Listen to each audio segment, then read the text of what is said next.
நீங்க எப்படி இருக்கீங்க? நல்லா இருக்கீங்களா? இன்னைக்கு எதை பத்தி பார்க்க போறோம் தெரியுமா? உருளைக்கிழங்கு பத்தி தான் பார்க்க போறோம். இதுதான் உருளைக்கிழங்கு. இதோட பயன்கள் என்ன தெரியுமா? இதய ஆரோக்கியத்துக்கு நல்லது. அதிக ரத்த அழுத்தத்தை குறைக்கும்.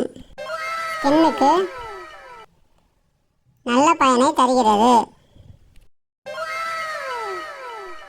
எலும்பு ஆரோக்கியத்துக்கு சிறந்த உணவு. புற்றுநோய் அபாயத்தை தடுக்கும் திறன் கொண்டது.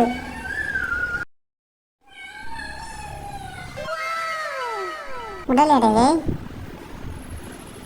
குறைக்க உதவுகிறது. Thank you friends. மறக்காமல் நம்ம சேனலை சப்ஸ்கிரைப் பண்ணுங்க. பாய். மறக்காம சர்ப்ரைஸ் பண்ணுங்க. தேங்க்யூ.